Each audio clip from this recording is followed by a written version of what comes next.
Hello, this is Heather Hoffman, and I'm here today to share a couple cards with you using the brand new Beautiful Butterflies card kit from Simon Says Stamp. It's the June 2020 card kit. I've got two cards, both showing two slightly different ways to use the stamp set in the kit, also by the same name, Beautiful Butterflies, with some distress ink. I'm using some watercolor cardstock here, and I'm going to just pick the three kind of medium-sized butterflies out of this kit.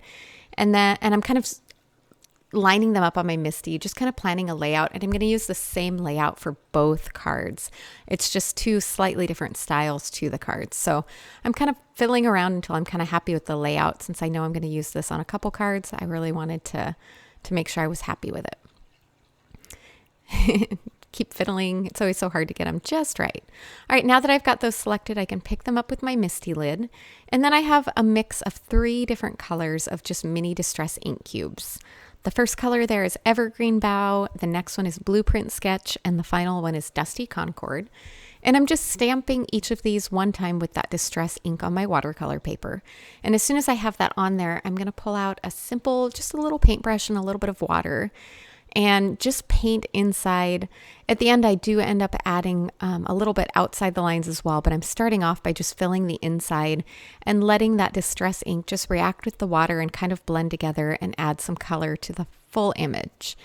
You keep a little bit of the detail on there, but you do lose some with this. You might notice I left those butterflies lined up on the MISTI.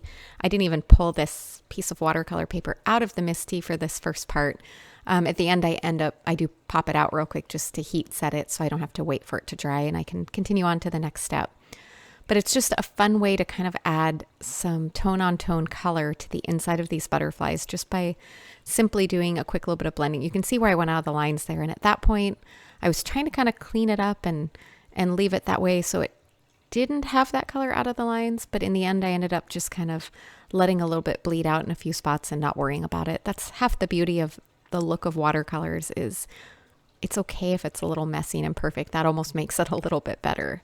At least I think so. I think that watercolors kind of have a loose, open feel. So you can see there how I kind of just changed my mind, and I went ahead and just added a little around some of the edges just to kind of let that color bleed out a bit. It just kind of adds a soft little bit of coloring on the outside of the images. I didn't go all the way around. I just kind of picked a few select spots. And now that I have that on there, I went ahead and pulled my heat gun out, and I'm just quickly drying. If you aren't in a hurry, you can just set this aside and let it dry fully on its own before you move on to the next step.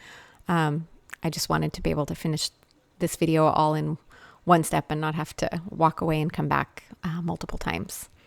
All right, now that that's dry, I'm going to re-stamp over each of those using the exact same color of distress ink. That's going to re-imprint that detail back on there, but you still have the color now in the middle.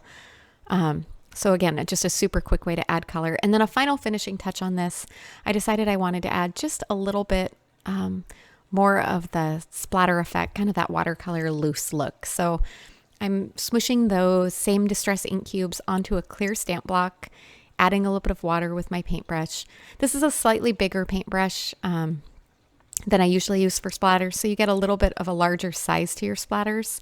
If you want to detail those down a little bit smaller, you can use a smaller paintbrush. The other thing you can do is have, as you can see, I came back in to add a little bit more at the end, just by drying off my brush a little more so it had less moisture on it, and that helped add a few just kind of smaller drops in there. And then I got it all over my desk because I didn't think to pull my box out that I usually use to protect my work surface. So that cleans up nice and easy with a baby wipe or something else.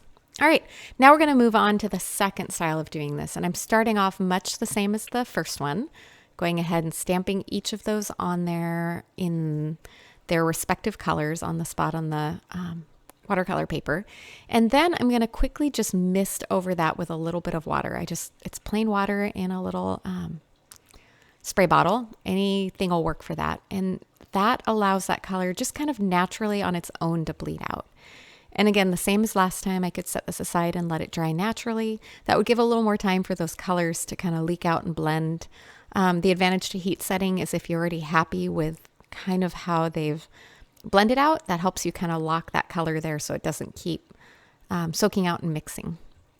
I love even just the way this looks, how just soft and ethereal, just that color bleed out with the kind of hint of the butterflies on there. I think even that would be kind of a fun way to create a card front, stamp a larger sentiment over it or something to kind of cover up that background. But instead of that on this one, I'm going to come back first and I'm going to restamp each of those, again, adding that detail back in. Excuse me as I mix up the color. Fortunately, I caught that in time before I stamped the wrong color in the wrong spot, so I had to quickly clean that off. And then I'm going to clean those off, leave them lined up in the exact same order, and come in with some clear embossing ink. Ink these up really well. I actually stamped this several times just to make sure I had plenty of that embossing ink on there. And once that's on, I didn't even run my powder tool over because I'm going to just use some clear embossing powder, so I wasn't too worried if something stuck where I didn't want it to. It's going to be clear. It's not going to show that much. It would just add a little bit of texture. But now that I have plenty of that embossing ink on there, I'm going to sprinkle clear embossing powder. And you'll really notice, even though I stamped these back in color, when you heat set with the clear over that color, you just get a little more of an intense look to that color, but it also softens and adds a little bit of a clear translucent shimmer as well. I really love the effect of that. It's hard to see it in the video, but it's kind of just a fun detail to add to that.